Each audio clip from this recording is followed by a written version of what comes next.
You remember watching the finale of this show? Maybe with your whole family, maybe alone. Either way, you remember it. What you probably never knew is that its star, Alda, carried a private secret through those final years. A 2015 Parkinson's diagnosis he kept quiet for 3.5 years. He wasn't alone in hiding something big. One co-star kept his own sexuality secret for decades, afraid it would end his career. Another walked away from the show at the height of its fame and spent years wondering if that was a mistake. This is where all 13 of them ended up.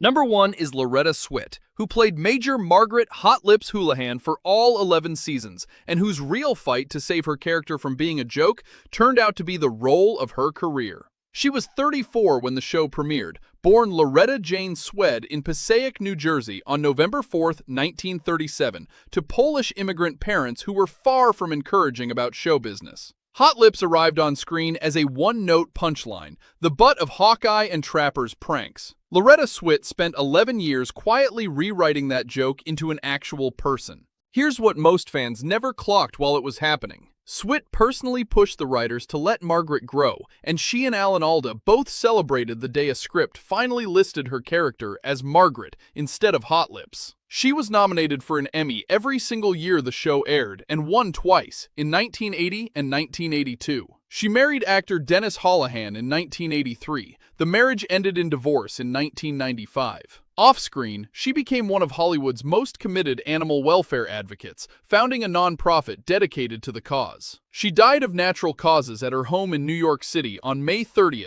2025, at age 87, one of only 2 actors, alongside Alda, to appear in both the show's pilot and its finale. Hot Lips Houlihan started as a stereotype the writers barely bothered with. Loretta Swit spent over a decade making sure that stereotype grew into someone worth caring about, then spent the rest of her life doing the same for animals nobody else was fighting for. Number 2 is Wayne Rogers, who played Trapper John McIntyre for the show's first 3 seasons, and who walked away from one of television's biggest roles over a fight almost nobody remembers correctly today. He was 39 when the show premiered, born William Wayne McMillan Rogers III in Birmingham, Alabama on April 7, 1933, and had already earned a history degree from Princeton and served as a Navy navigator before acting ever entered the picture. Trapper John was Hawkeye's wisecracking partner in crime. Wayne Rogers was quietly growing frustrated that the scripts increasingly treated him like Hawkeye's sidekick instead of his equal. What most viewers never knew is that Rogers left the show in a contract dispute after season 3,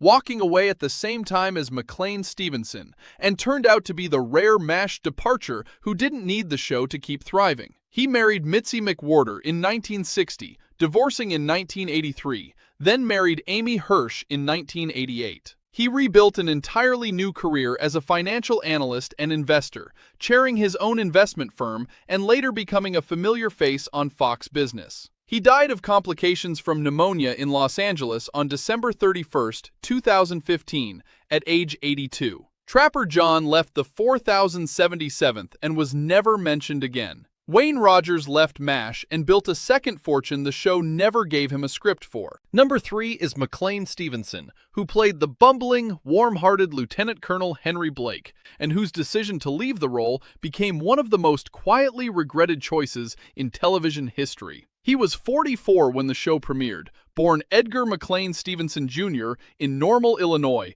on November 14, 1927, and had worked for years as a comedy writer for the Smothers Brothers before turning to acting himself. Henry Blake's death, shot down on his flight home in the show's most famous episode, shocked the entire country. McLean Stevenson had already made the decision that ended his own MASH story months before the cameras ever caught up to him. Here's the part almost nobody connects. Stevenson left the show believing he'd become a leading man in his own right, and none of the series that followed, including one bearing his own name, ever came close to matching what he'd walked away from. He married 3 times: Polly Ann Gordon from 1957 to 1960, Louise Herbert from 1969 to 1971, and Ginny Fosdick from 1980 until his death, and had 3 children: He suffered a fatal heart attack while recovering from surgery in Los Angeles on February 15, 1996, at age 68. In one of the stranger coincidences in the show's history, Roger Bowen, who'd played the very same character in the original 1970 film, died of a heart attack just one day later. Henry Blake's helicopter went down off-screen, and America never got to say goodbye. McLean Stevenson spent the next 2 decades trying to prove leaving had been the right call, and never quite managed to convince even himself. Number 4 is Larry Linville, who played the insecure, self-righteous Major Frank Burns for the show's first 5 seasons, and who paid a steep personal price for playing a character audiences were built to despise. He was 32 when the show premiered, born Lawrence Levon Linville in Ojai, California, on September 29, 1939. Frank Burns was petty, cowardly, and endlessly mockable. Larry Linville was nothing like him, and spent years fighting to be seen as anything else. What most viewers never realized is how completely the role boxed him in. Casting directors began labeling him difficult to place, and steady work grew harder to find once he left the show in 1977. He married 5 times: Kate Geer, Vanna Tribby, Melissa Gallant, Susan Hagen, and finally Deborah Guyton in 1993, and had 1 child. In 1998, doctors found a malignant tumor beneath his sternum. Surgery removed part of a lung, but his health never fully recovered. He died of complications from the illness in New York City on April 10, 2000, at age 60. Frank Burns got laughed off the 4077th and was never missed. Larry Linville spent the 2 decades after playing him trying to convince Hollywood he was worth remembering for something else entirely. Before we get to the man who quietly carried one of the show's best-kept secrets, a question for the comments. Which MASH character do you think aged the best on screen? Hawkeye, Radar, or Klinger? Tell me below, I read every one. If you're enjoying the channel, please subscribe.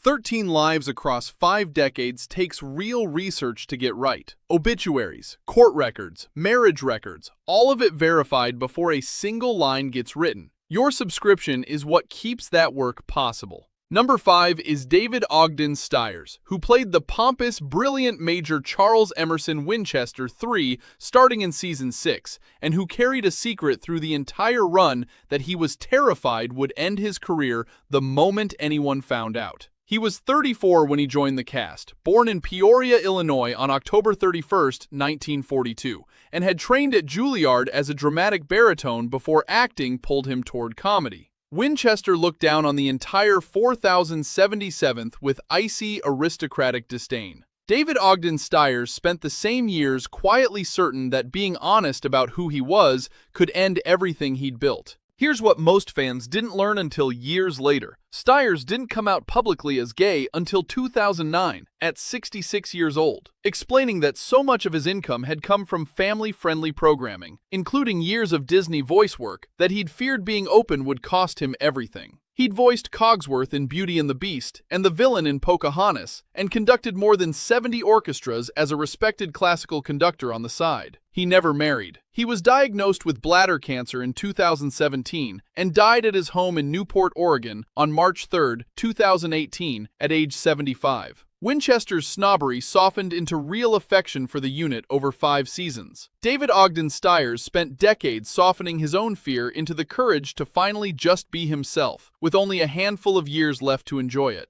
Number 6 is Harry Morgan, who played the firm, endlessly decent Colonel Sherman Potter starting in Season 4, and who was already one of Hollywood's most reliable character actors by the time most viewers ever learned his name. He was 59 when he joined the cast, born Harry Bratsburg in Detroit, Michigan, on April 10, 1915. Colonel Potter arrived to replace Henry Blake and somehow made the 4077th feel like it had never lost a step. Harry Morgan had already spent 4 decades quietly working in nearly every corner of Hollywood before this role made him a household name at 60. What most fans never realized is that Morgan and Gary Burghoff had shared a scene together years earlier, on the very episode that convinced producers to bring Morgan aboard permanently. He married Eileen Detchen in 1940. The marriage lasted 45 years until her death in 1985. He remarried the following year to Barbara Bushman and had 4 sons in total. He continued working steadily into his 80s, appearing everywhere from Dragnet to The Simpsons. He died of pneumonia at his Los Angeles home on December 7, 2011, at age 96. Colonel Potter never once raised his voice without meaning it. Harry Morgan spent 96 years earning the kind of steady, decent reputation the role only had to imply. Number 7 is Marcia Strassman, who played Nurse Margie Cutler for just 6 episodes in the show's very first season, long before most viewers ever knew her name from anything else. She was born in New York City on April 28, 1948, and had already charted a minor pop hit called The Flower Children as a teenage recording artist before acting pulled her back in. Margie Cutler flirted with Hawkeye, helped Radar with an X-ray, and once hit him over the head with a bedpan when he lied to her about being married. Marcia Strassman was written off the show within a season, with no explanation offered to viewers at all. Here's what almost nobody connects to that brief, forgettable run. Within 2 years of leaving MASH, Strassman landed the role that actually made her famous, playing Julie Cotter opposite Gabe Kaplan on Welcome Back, Kotter, and later starred as Rick Moranis' wife in Honey, I Shrunk the Kids and its sequel. She married producer Robert Collector in 1984. They divorced in 1989 and had 1 daughter together. She was diagnosed with breast cancer and fought the disease for 7 years, dying at her Sherman Oaks, California home on October 24, 2014, at age 66. Nurse Cutler barely got a full season before MASH quietly let her go. Marcia Strassman spent the 4 decades after proving the show had let go of someone who was about to become far more famous without it. Number 8 is Kellye Nakahara, who played Nurse Kellye for nearly the entire 11-season run, appearing in more episodes than almost anyone whose name wasn't in the opening credits. She was 25 when the show premiered, born Kellye Nakahara Watson in Honolulu, Hawaii on January 16, 1948, and had moved to San Francisco to build a career as a watercolor painter before acting found her almost by accident. Nurse Kellye quietly carried an unrequited crush on Hawkeye for 11 straight seasons. Kellye Nakahara spent those same 11 seasons being one of the steadiest, least credited presences on the entire set. What most casual fans never realized is that Nakahara kept painting the entire time she was acting, and would go on to become an award-winning watercolor artist in her own right, once selected to paint an ornament for the official White House Christmas tree in 2008. She married David Wallet in 1967 and had 2 children with him. He survived her. In her later years, she served as an arts commissioner for the city of Pasadena. She died peacefully at her Pasadena home after a brief battle with cancer on February 16, 2020, at age 72, surrounded by her family. Nurse Kellye rarely got a storyline built around her. Kellye Nakahara spent the decades after proving she'd built an entire second career the show never once had to give her credit for. Number 9 is William Christopher, who played the gentle, endlessly patient Father Mulcahy for the show's entire run, and whose real family life demanded exactly the kind of quiet strength his character offered everyone else. He was 40 when the show premiered, born in Evanston, Illinois on October 20, 1932. Father Mulcahy was the 4077th's moral center, absorbing the unit's grief without ever losing his faith. William Christopher was, at the very same time, raising a son whose greatest challenge had nothing to do with the war on screen at all.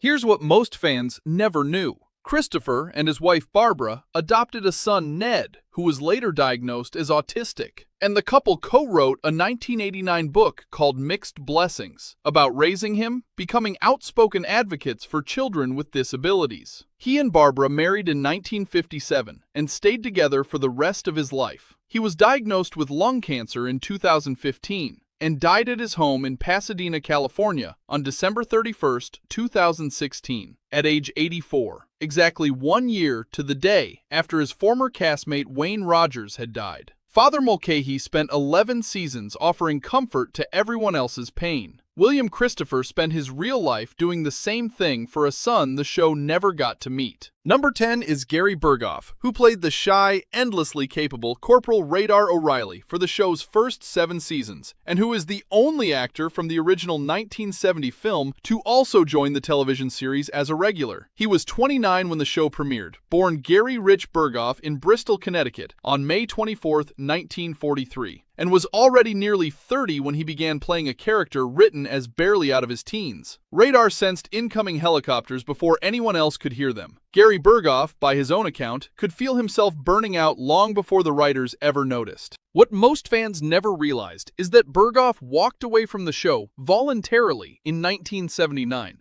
choosing his family over one of the most beloved roles on television, and returned only briefly for a two-part farewell episode. He won an Emmy for the role in 1977. He married Janet Gale in 1971, divorcing in 1979.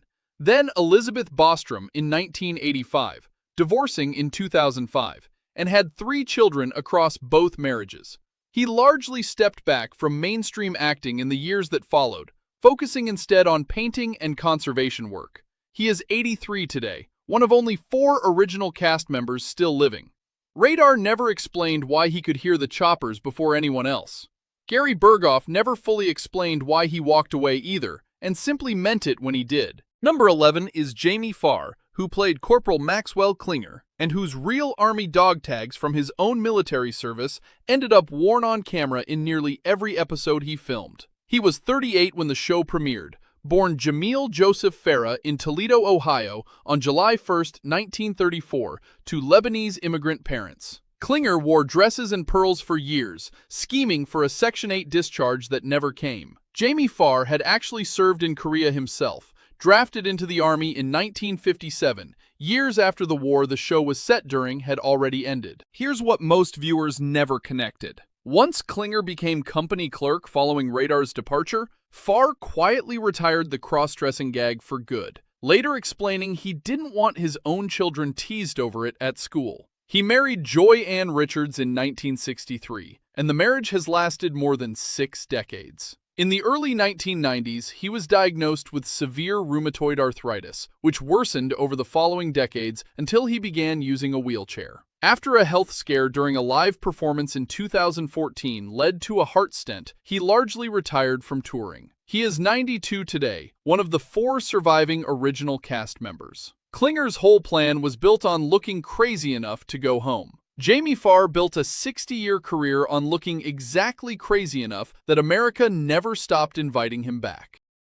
Number 12 is Mike Farrell, who joined the show in Season 4 as the steady, warm-hearted Captain B.J. Honeycutt, and who has spent more of his life fighting for other people's freedom than promoting his own career. He was 36 when he joined the cast, born Michael Joseph Farrell Jr. in St. Paul, Minnesota on February 6, 1939, and had served 2 years in the Marine Corps before acting found him. B.J. Honeycutt was Hawkeye's steady replacement drinking buddy, devoted to a wife and daughter back home. Mike Farrell was quietly becoming one of Hollywood's most committed political activists at the exact same time. Here's what most casual fans never knew. Farrell served as an unofficial observer for Amnesty International during the Civil War in El Salvador in the 1980s, and has served as president of Death Penalty Focus since 1994, campaigning against capital punishment for over 3 decades. He married Judy Hayden in 1963. They divorced in 1983. He married actress Shelley Fabares in 1984, a marriage that has now lasted over 4 decades. He produced the film Patch Adams in 1998 and starred in the medical drama Providence from 1999 to 2002.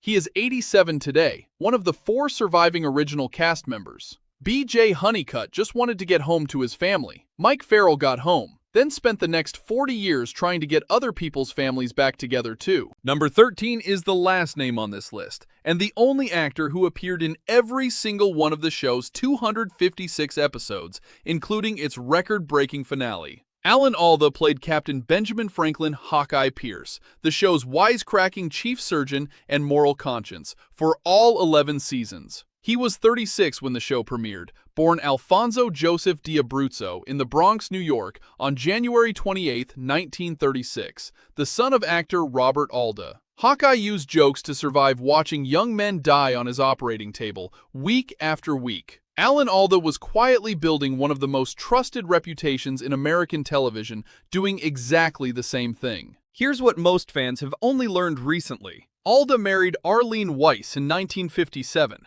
And the marriage has now lasted nearly 7 decades, through years of him being away for months at a time, directing and writing on top of acting. In 2015, he was diagnosed with Parkinson's disease and kept it private for 3.5 years before revealing it publicly on television in 2018, saying he wanted to tell his own story before someone else told it for him. He has continued acting, writing, and hosting his own podcast on science communication ever since, treating the diagnosis with the same steady humor Hawkeye once used on Total Strangers. He is 90 today, the last of the show's 4 surviving original cast members still working regularly. Hawkeye Pierce made an operating table feel survivable with nothing but a punchline. Alan Alda has spent the last decade proving the same trick still works on a disease with no cure, one appearance at a time. They aired their first episode on September 17, 1972, and their last on February 28, 1983. A finale watched by over 105 million Americans, still the most watched scripted television episode in U.S. history. Today, 9 of the 13 people on this list are gone, 2 who left the show within months of each other and never fully escaped the shadow of the roles that made them famous, 1 who carried a secret through his own success and found the courage to drop it only years before cancer took him, 2 who quietly built entire second careers the credits never had to mention, and 2 castmates who died on the exact same December date, 1 year apart. 4 are still with us: Gary Burghoff at 83, Jamie Farr at 92, Mike Farrell at 87, and Alan Alda at 90, still the only man who never left the 4077th for a single episode. The Malibu Creek State Park hillside, where the exterior shots were filmed,